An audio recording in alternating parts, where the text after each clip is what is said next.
So you guys have questions, I have some answers. Let's get this show started. Hard work, hard work. Hard work, hard work. Hard work, work. There you go. So, got a question that was posted out there. Let me read it from this subscriber. Hello everybody, Navy Cat here. I am a Navy E6 who is potentially interested in Army Warrant Officer, specifically the 170 Alpha or Delta designator. 170 Alpha, which is the tech or dev. I am wrapping up my associates now and have been told by an Army warrant on site that I could more than likely be accepted. Qualifications isn't an issue. I'm more curious about the actual job itself. If anyone knows, or has known any 170 warrant officers, what was their job like really? What sorts of duty stations can you expect? Deployments, etc. On a broader scope, would you recommend the Army warrant to a Navy E6? So what's it like being a 170? So being a 170 on active duty is different than being a 170 Alpha in the reserves. 170 Alpha active duty, I will say the work to life ratio is actually great. I'm not going to put a whole lot of information out on it because I think some of it's going to be more, not sensitive, but it's one of those quietest kept deals. The training pipeline is great. If you're going 170, you'll learn Linux, you'll learn some Python. So it's going to take you through courses that are geared towards being defensive cyber operations. Your day-to-day work role, it all depends on what team you're on.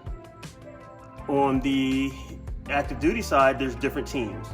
I won't go into the names of the teams because I don't know how sensitive it is, so I'm going to leave it alone. But there's different teams that have different missions. So depending on your team dictates your mission type. But I will say that a lot of these guys go to pretty cool places. They do go TDY, I won't say quite often, but they do go TDY. The TDYs aren't long, maybe a month long, possibly for a long one. If you want to extend, you can stay longer, but a lot of them might be 2 weeks here, 2 weeks there. I won't go into the nature of some of the missions. But that's pretty much their day-to-day. PT is different than conventional Army. The lifestyle to me is akin to a special operations community. Whereas you show up to work, you do your work, you leave at an earlier time. So the work-life ratio is very good. Like I said, I'm not going to put a lot of things on blast because I don't want things to change, but you would like it. To answer the second part of your question, would I recommend it to a Navy E6? Well, I would say yeah. The reason why I say that is because, first of all, you'll become a warrant officer. It's different, the Navy versus the Army. Same thing with the Air Force versus the Army in promotions. The Navy, your next step is to become a khaki shirt, which is a chief, which is the E7, which is looked at very, very respectfully. To become a warrant in the Navy, I believe you have to become a chief.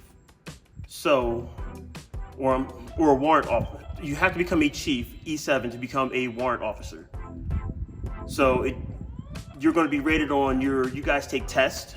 So it all depends on if you pass the test to become a chief, and then you could drop your package. I don't know what it entails, what the package entails on the Navy side, but the Army side is a little bit easier. We're trying to strengthen our force as far as on the cyber side. So coming over with your skill set and you have a degree already makes it a lot easier. So what they'll do is they'll look at your resume, your non-commissioned officer evaluation reports. I'm not sure what you call them in the Navy. I forget what we call them in the Marines.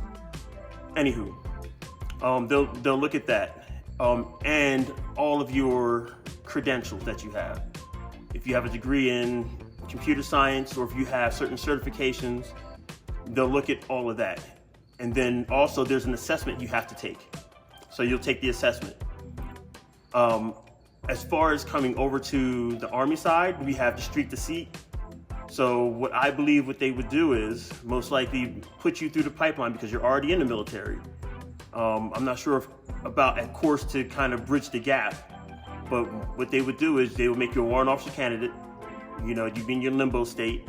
They would put you in a unit. You'll wait to go to warrant officer candidate school. Once you go to warrant officer candidate school and pass, you become a warrant officer.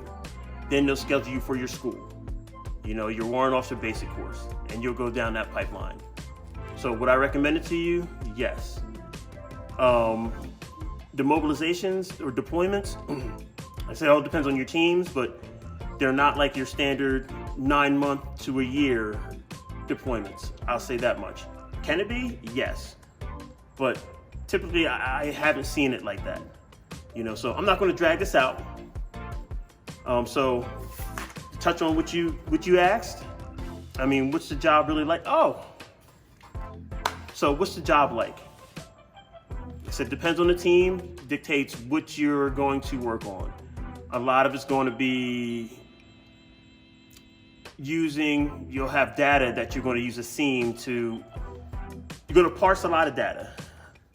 I can't go into detail on what you do day to day or what you have access to and what you can do, but it's pretty cool stuff, honestly. I can say that much. If it wasn't, I'd tell you, I'd be like, you know, steer clear of this. You know, as far as the Delta side, I can't really speak much on the Delta side, and I'm not sure what their operation tempo is, and it's still new, but on the 170 Delta side, you'll most likely be working on your developer. So you might be working on, let's say, reversing engineering malware or reverse engineering malware. So think of it along those lines. I can't speak smartly on it, but then again, if I did know something about the Deltas, I couldn't tell much about it. You know, even where you'll be stationed at. But there's 1 or 2 places where you can go, and it's on the East Coast. So hope I answered all your questions. Till the next time, anybody else have any more questions? And some of these questions, I'm looking around for, you know, questions, you know, matter of fact, this one was off of Reddit, you know, so I dropped that Reddit post in there. So if you want to take a look at the questions, see what everybody else's comments were, have at it. You know, till the next time, stay strong, stay dangerous. Peace.